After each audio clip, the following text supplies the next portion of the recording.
എനിക്ക് ആ കഥ ഇഷ്ടപ്പെട്ടു. ഇതുപോലെ വേറെ ഏതെങ്കിലും ഒരു കഥ പറഞ്ഞു തരുമോ? ശരി, ഇനി നിനക്ക് കഴുതയെ പറ്റിയുള്ള കഥ പറഞ്ഞു തരാം. മതിയോ? നീലഗിരി എന്ന ഗ്രാമത്തിൽ സംഭവിച്ച ഒരു കഥയാണിത്. ആ ഗ്രാമത്തിൽ സീനു എന്ന പേരുള്ള ഒരു തുണി അലക്കുകാരനുണ്ടായിരുന്നു.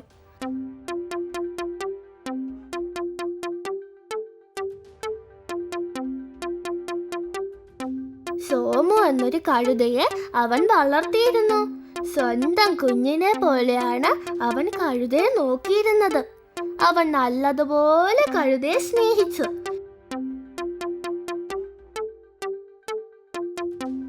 എല്ലാ ദിവസവും രാവിലെ നദിയിൽ പോയി തുണികൾ കഴുകുകയായിരുന്നു അവന്റെ ജോലി. അവൻ ജോലിയിൽ നല്ല മിടുക്കനായിരുന്നു. എല്ലാ ദിവസവും രാവിലെ കഴുകാനുള്ള തുണിയുമായി അവൻ നദിയിലേക്ക് പോകും.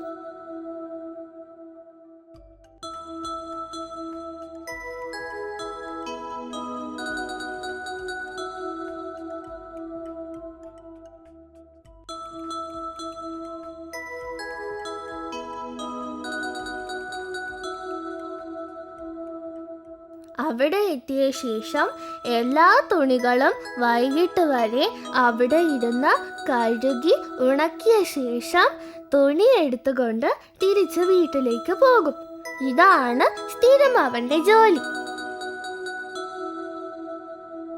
അവന്റെ വീട്ടിന്റെ അടുത്ത് ഒരു കാക്ക താമസിച്ചിരുന്നു. ആ കാക്കയായിരുന്നു കഴുതയുടെ സുഹൃത്ത്. ദോ, കഴുത എത്തിയല്ലോ. അവന് നല്ല പണി കിട്ടിയെന്ന് തോന്നുന്നു. കുറച്ചു നേരം അവനോട് സംസാരിക്കാം. കാക്ക കഴുതയുടെ അടുത്തെത്തി.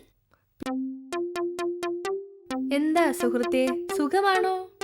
നീ വളരെ പാവമാണ്. നീ ഇത്രയും പണിയൊന്നും എടുക്കേണ്ട കാര്യമില്ല. ഓ, കാക്കയോ? വളരെ സുഖമാണ്. യജമാനൻ എന്നോട് വളരെ സ്നേഹമാണ്. പിന്നെന്താ ജോലി ചെയ്താൽ കുഴപ്പം? ഇവിടെ ഞാൻ സുഖമായി ജീവിക്കും. എനിക്കെന്റെ ജോലി ഇഷ്ടമാണ്. പിന്നെന്താ പ്രശ്നം? ഏയ്, ഇതൊന്നും സ്നേഹമല്ല. ജോലിക്ക് വേണ്ടി നിന്നെ ഉപയോഗിക്കുന്നു. നീ എന്നെ പോലെ പുറത്തിറങ്ങ്, സുഖമായി ജീവിക്കും. ഇവിടെ കിടന്ന് നീ നിന്റെ ജീവിതം കളയണ്ട. ഇനിയല്ല നിന്റെ ഇഷ്ടം. ഞാൻ പോന്നു. കാക്ക പറഞ്ഞത് ശരിയാ. ഞാനിവിടെ കിടന്ന് ഒരേ പണി തന്നെ ചെയ്യുന്നു. ഞാനും കാക്കയെ പോലെ പുറത്തിറങ്ങി സ്വതന്ത്രമായി ജീവിക്കണം. പിറ്റേ ദിവസം രാവിലെ കഴുത ഒറ്റയ്ക്ക് പുറത്തേക്ക് പോയി. അടുത്ത ദിവസം അലക്കുകാരൻ കഴുതയുടെ അടുത്തെത്തിയപ്പോൾ ഞെട്ടിപ്പോയി. അയ്യോ, എന്റെ കഴുത എവിടെ പോയി? എന്റെ കഴുത, എന്റെ കഴുത, അയ്യോ, കാണാനില്ല, പോയി. കഴുത സന്തോഷമായി കാട്ടിലേക്ക് പോയി.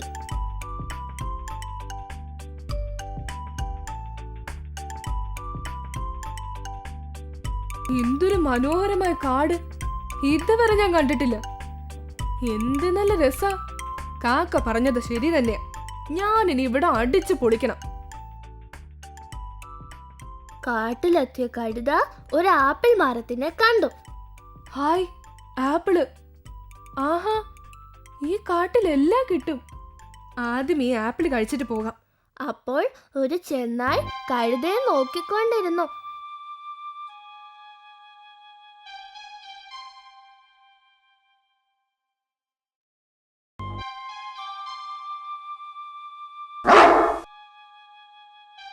രക്ഷിക്കണേ! ചെന്നായെ കണ്ട കഴുത അവിടെ നിന്നും ഓടി രക്ഷപ്പെട്ടു. ഭാഗ്യം, അവിടെ നിന്ന് രക്ഷപ്പെട്ടു. കഴുത ഓടി ഓടി കുറേ പുല്ലുകളൊക്കെ ഉള്ള ഒരു സ്ഥലത്തെത്തി. അവിടെ എത്തിയ കഴുതയ്ക്ക് ഒരു ആഗ്രഹം തോന്നി, പുല്ല് കഴിക്കാൻ.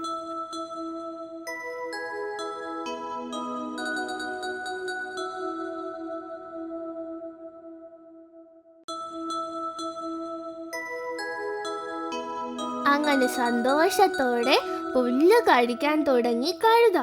പുല്ല് കഴിക്കുന്ന കഴുതയെ അതിന്റെ കൃഷിക്കാരൻ കണ്ടു. അയാൾ കഴുതയെ അവിടെ നിന്നും അടിച്ചു ഓടിച്ചു. കഴുത അവിടെ നിന്നും ഓടി രക്ഷപ്പെട്ടു. അങ്ങനെ വിശന്നു തളർന്ന അവൻ അവിടെ ഒരു തടാകം കണ്ടു. അവന് വളരെ സന്തോഷമായി. അവൻ തടാകത്തിൽ നിന്നും വെള്ളം കുടിക്കാൻ തുടങ്ങി. വെള്ളം കുടിച്ചുകൊണ്ടിരിക്കുന്ന കഴുതയെ പിടിക്കാനായി തടാകത്തിൽ ഉണ്ടായിരുന്ന മുതല അടുത്തെത്തി. കഴുത മുതല വരുന്നതറിയാതെ വെള്ളം കുടിച്ചുകൊണ്ടിരുന്നു. മുതലയെ കണ്ട കഴുത അവിടെ നിന്നും ഒരുവിധം ഓടി രക്ഷപ്പെട്ടു.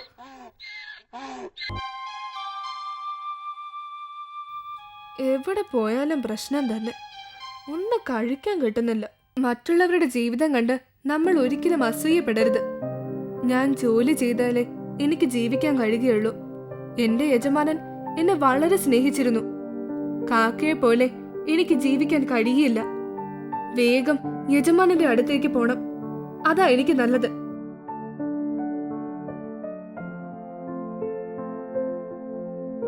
അങ്ങനെ അവസാനം കഴുത തിരിച്ച് അലക്കുകാരനായ അവന്റെ യജമാനന്റെ അടുത്തെത്തി. കഴുതയെ കണ്ട അയാൾക്ക് വളരെ സന്തോഷമായി. ഹായ് എന്റെ കഴുത, നീ തിരിച്ചെത്തിയോടാ. നിന്നെ കാണാതെ ഞാൻ വളരെ വിഷമിച്ചു. നീ കഴിച്ചോടാ. നീ നീ ഒരിക്കലും എന്നെ വിട്ട് എവിടെയും പോകരുത്. ഇത്രയും നല്ല യജമാനനെ വിട്ടിട്ട് പുറത്തു പോയത് തെറ്റാണെന്ന് അപ്പോഴാണ് കഴുതയ്ക്ക് മനസ്സിലായത്.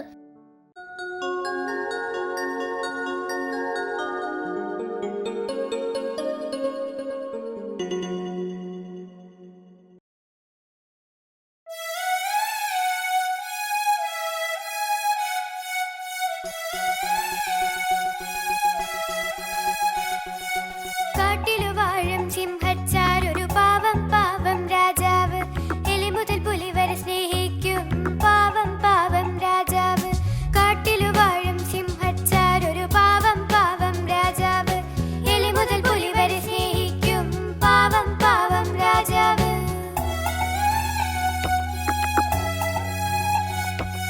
സിംഹത്താനൊരു മന്ത്രിയുമുണ്ട്, ചതിയൻ കൊതിയൻ കുറുക്കച്ചൻ.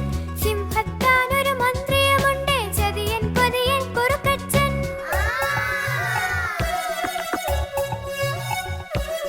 ഒരു നാൾ ചതിയൻ പുലിയോടോതി ചൊല്ലുക, നമ്മുടെ രാജാവിങ്ങനെ രാജ്യം വാഴാൻ കഴിവുണ്ടോ? രാജ്യം വാഴാൻ കഴിവുണ്ടോ?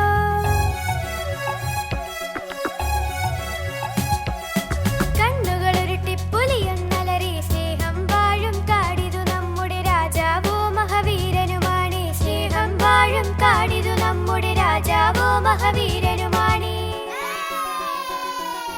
ഇതു കേട്ടതു വഴി വന്നൊരു മാമയിൽ വർണ്ണം വിതറി നൃത്തം ചെയ്തു. ദിമിതിമിതിമി നമ്മുടെ നായകൻ സുന്ദരനായൊരു രാജാവ്, സുന്ദരനായൊരു രാജാവ്. ശാന്തസ്വരൂപൻ ഉത്തമശീലൻ പാവം നമ്മുടെ രാജാവ്. തുള്ളിച്ചാടി മാനുകൾ ചൊല്ലി പാവം നമ്മുടെ രാജാവ്, പാവം നമ്മുടെ രാജാവ്.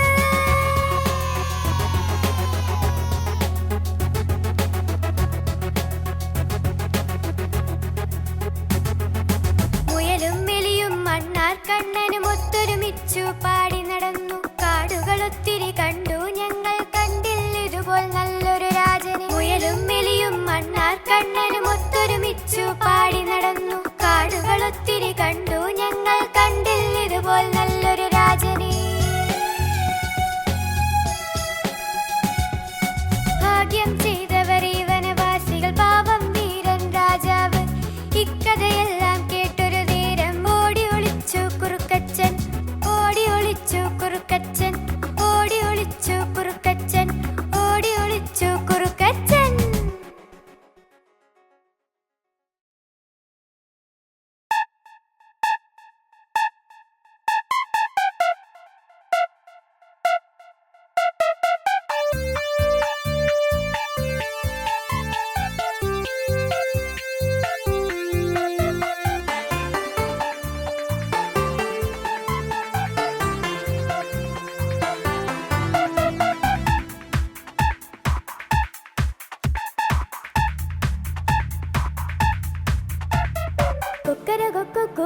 കൂകിയുണർത്തി തൊട്ടയിലത്തെ പൂവാലൻ മുട്ടിയുണർത്തി പുഞ്ചിരിയോടെ അമ്പോറ്റി പൊന്നമ്മാവൻ കൊക്കര കൊക്കു കൂകിയുണർത്തി തൊട്ടയിലത്തെ പൂവാലൻ മുട്ടിയുണർത്തി പുഞ്ചിരിയോടെ അമ്പോറ്റി പൊന്നമ്മാവൻ കണ്ണുകൾ ചിമ്മി നോക്കുന്നല്ലോ ചക്കിപ്പൂച്ചയും കുട്ടികളും കണ്ണുകൾ ചിമ്മി നോക്കുന്നല്ലോ ചക്കിപ്പൂച്ചയും കുട്ടികളും